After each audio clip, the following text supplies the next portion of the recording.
Bienvenue sur Africa 24 dans cette nouvelle édition du 12-15. Voici les titres de l'actualité. Opération grand nettoyage dans les rangs de l'armée au Rwanda. 322 officiers de police et de forces armées ont été licenciés sans préavis. Les raisons n'ont pas été révélées, mais il pourrait s'agir de soupçons de corruption.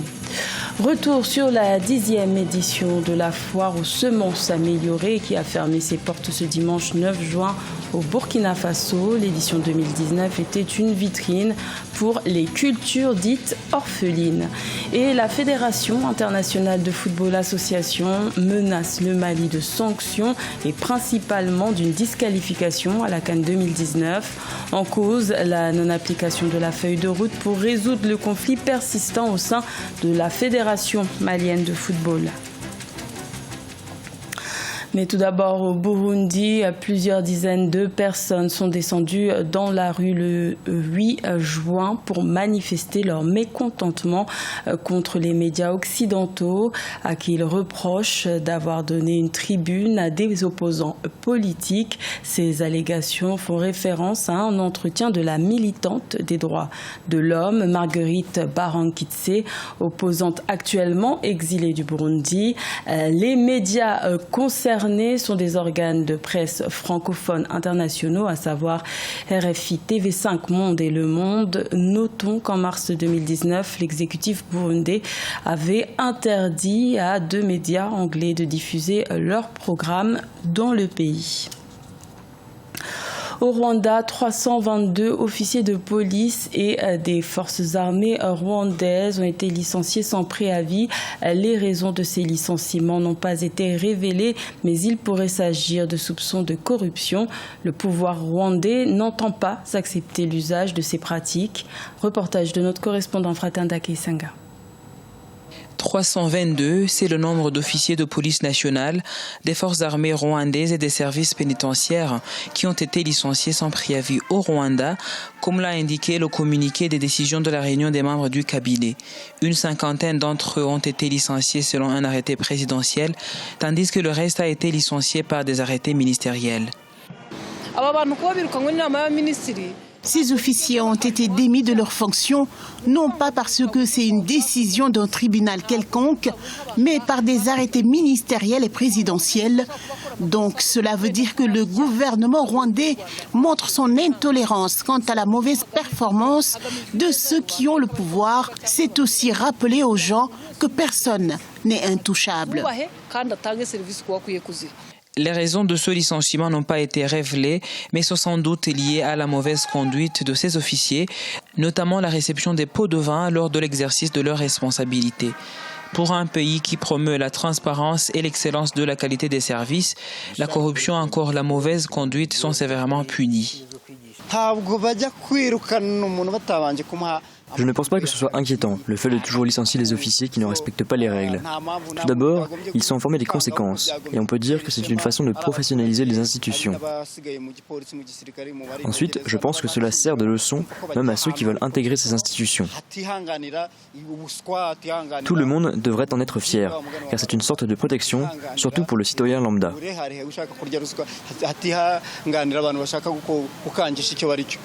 Selon un rapport de l'Office rwandais pour la gouvernance publié en 2017, 10% des Rwandais pensent que la police est l'institution où la corruption est la plus répandue. Pour des analystes, la cherté de la vie au Rwanda y est pour quelque chose.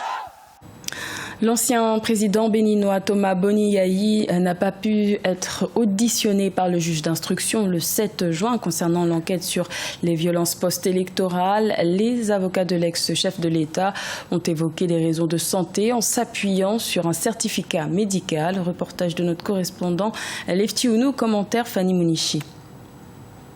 La santé de Boni Yayi de plus en plus inquiétante. C'est du moins ce qui ressort des propos de ses avocats qui étaient face à la presse ce samedi 8 juin à Cotonou. Ils ont dénoncé l'assignation à résidence de leurs clients, de même que l'impossibilité pour ce dernier d'avoir accès à ses médecins et le blocus autour de son domicile. Le certificat médical qui a été adressé en copie jointe au juge d'instruction, c'est un certificat médical dans lequel il est indiqué que le président Thomas Boni Yayi suivi par son médecin depuis plus de 4 ans, est porteur d'une lombo-sciatique hyperallergique, actuellement en crise et invalidante. Le juge d'instruction dépêché au domicile de l'ex-président vendredi 7 juin n'a pu l'auditionner et pour cause la dégradation de son état de santé. Le juge à cette occasion a obtenu les fiches de santé de Boni Yayi, fiches dont les avocats ont détaillé le contenu à la presse. Ce qu'il faudrait savoir, à la date d'aujourd'hui, M. Yayi Boni, sa santé s'est sérieusement dégradée. Il a une tension de 17 sur 10. Aujourd'hui, ses médicaments sont épuisés.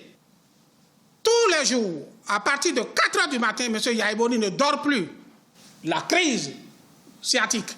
Mais on ne se soucie pas de ça et on dit qu'il faut aller l'entendre. Rappelons que la situation sociopolitique au Bénin s'est sérieusement dégradée du fait des élections législatives non inclusives d'avril dernier et la crise post-électorale qui s'en est suivie. Plusieurs organisations de la société civile ouest-africaine donnent de la voix en appelant les acteurs politiques béninois à la retenue et interpellent la CEDEAO en vue de l'instauration d'un dialogue entre acteurs politiques au Bénin. Également dans l'actualité, en République démocratique du Congo, la reconduction d'Albert Yuma, proche de l'ancien président Joseph Kabila, à la tête du conseil d'administration de la société publique Gécamine, fait polémique. Des dizaines d'ONG congolaises, spécialistes des finances publiques, de la lutte anticorruption, du secteur minier et de la défense des droits de l'homme ont protesté contre cette nomination, synonyme selon elles de presque 10 ans de mauvaise gestion, des allégations sur le manque de transparence que l'administration de la Gécamine conteste. Rappelons que la Gécamine est le premier fournisseur mondial de cobalt, un minerai stratégique dans la fabrication des batteries de téléphones portables.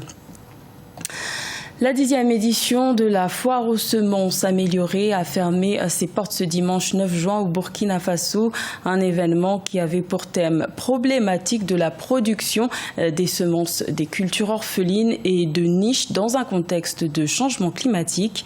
Reportage de notre correspondant Jean-Paul Ouedraogo. Depuis plusieurs années au Burkina Faso, le gouvernement, pour booster la production agricole, encourage l'utilisation des semences de variétés améliorées par les paysans. En 2014, 420 variétés agricoles avaient été répertoriées dans le catalogue national, sauf qu'à ce jour, très peu de technologies sont développées au profit des cultures dites orphelines, à l'instar du wanzou, du gingembre, du taro ou encore de l'igname. On a mis l'accent cette année sur ces cultures parce qu'en fait, ce sont des cultures qui sont délaissées. Il n'y a pas eu beaucoup vraiment de recherches pour améliorer comparativement aux cultures que vous connaissez, le sorgho, maïs, riz, etc. où on a vraiment beaucoup de variétés qui ont été créées. Les cultures de niche, bien qu'elles contribuent également à l'économie nationale, sont elles aussi concernées par la faible disponibilité des variétés. C'est notamment le cas pour le paprika, le sésame, le souchet et le gombo, où les financements de la recherche se sont raréfiés. Les acteurs, pour promouvoir ces semences, recourent à des financements extérieurs qui parfois ont leur priorité tout ailleurs. On fait des introductions, surtout c'est des zones qui ont le même climat que chez nous, et on les teste pour voir leur faisabilité. Je pense qu'il y a pas mal d'introductions, et peut-être d'ici 2-3 ans, on va sortir vraiment du matériel qui sera adapté. Ça, on le fait par anticipation. Notons que la production agricole enregistre une nette croissance de plus de 15% ces dernières années, laquelle croissance est due en partie aux produits de la recherche. Le Mali pourrait ne pas participer à la prochaine Coupe d'Afrique des Nations qui s'ouvre dans moins de 2 semaines en Égypte.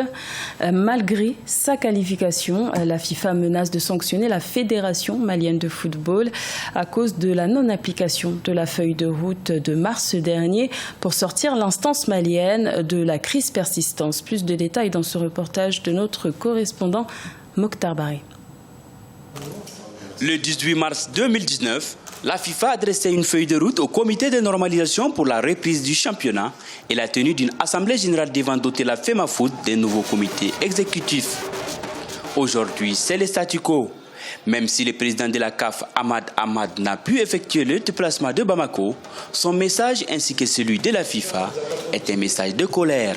Tout le monde est fatigué Parce que comment un pays comme ça, un grand pays de football, il n'y a pas de championnat. Vous êtes d'accord? Il n'y a pas de championnat qui se joue ici. Alors si les championnats ne se jouent pas, c'est que le président de la FIFA a échoué. Les sportifs, la famille footballiste, la famille de football du Mali a échoué aussi. Ça, c'est pas normal. Il n'y a pas 2 ou 3 personnes qui peuvent prendre ce football en otage. La FIFA qui a accompagné le Mali dans cette crise à rebondissement n'entend plus céder à la volonté des protagonistes de la crise et menace le Mali de sanctions allant jusqu'à la non-participation à la Coupe d'Afrique qui s'annonce en Égypte. Si certaines personnes essaient de saboter cette assemblée générale, FIFA prendra ses responsabilités, aller même à suspendre la Fédération malienne de football, suspendre pour le match de la compétition FIFA et les mêmes la suspendre pour la CAN qui va se jouer, qui commence le 21 juin. En attendant l'Assemblée générale du 15 juin, l'équipe nationale senior s'est envolée pour le Qatar, où elle livrera des matchs amicaux avant la Coupe d'Afrique en terre égyptienne. C'était le journal de la rédaction. Merci de l'avoir suivi. L'information continue sur Africa 24.